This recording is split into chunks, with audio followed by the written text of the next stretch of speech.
2019-এর IPL সম্পূর্ণ ভারতেই হবে এবং লোকসভা নির্বাচনের জন্য এবারের আইপিএল ক্যারাভান ফরম্যাটে খেলা হবে। এই ফরম্যাট কী এবং কেমনভাবে খেলা হবে এই ফরম্যাটে সব কিছু আলোচনা করব ডিটেলসে।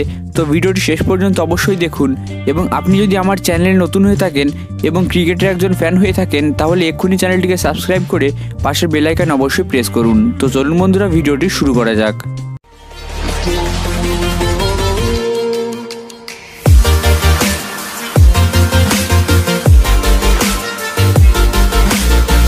প্রথমে কিন্তু কথা হচ্ছিল আইপিএল সাউথ আফ্রিকাতে হবে, কিন্তু এই ক্যারাভান ফরম্যাটের মাধ্যমে সম্পূর্ণ আইপিএল এবার ভারতেই হবে। একটা উদাহরণস্বরূপ আমি আপনাদের বোঝাবো কী করে এই ফরম্যাটের ব্যবহার আইপিএল 2019-এ হবে। ধরে নিন মোহালিতে একটি স্টেডিয়াম আছে যেখানে আপনি আইপিএল ম্যাচগুলো খেলাতে পারেন, কিন্তু ধরে নিন সেখানে 10 এপ্রিল পর্যন্ত লোকসভা নির্বাচন চলবে, সেই কারণে পুলিশ প্রোটেকশন পাওয়া যাবে না স্টেডিয়ামে। কিন্তু 10 তারিখের পর যখন মোহালিতে স্টেডিয়াম ফ্রি হয়ে যাবে তখন আইপিএলের ম্যাচগুলো মোহালিতে শিফট করা হবে। তারপর যতগুলো ম্যাচ আছে সব মোহালিতেই করানো হবে, কারণ অন্য জায়গায় তখন লোকসভা নির্বাচন চলবে।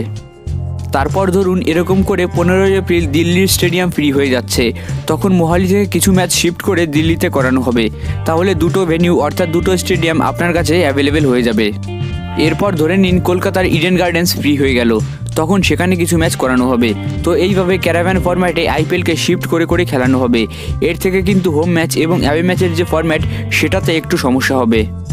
কিন্তু এই ফরম্যাটের মাধ্যমে পুরো আইপিএল ভারতেই হবে, ভারতীয় সময় অনুসারে হবে, ভারতীয় পাবলিকের সাথে হবে।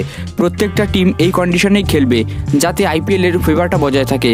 এবং মে মাসে যখন নির্বাচন শেষ হয়ে যাবে তখন সবকটা স্টেডিয়ামে কিন্তু ফ্রি হয়ে যাবে। তো এটাই ছিল ক্যারাভান ফরম্যাট। আশা করি এই ফরম্যাট সম্পর্কে আপনাদের ডাউট ক্লিয়ার করতে পেরেছি। যদি ভিডিওটি পছন্দ হয় তাহলে একটি লাইক অবশ্যই করবেন এবং চ্যানেলটিকে সাবস্ক্রাইব করে পাশের বেল আইকন অবশ্যই প্রেস করবেন। ভিডিওটি দেখার জন্য ধন্যবাদ বন্ধুরা।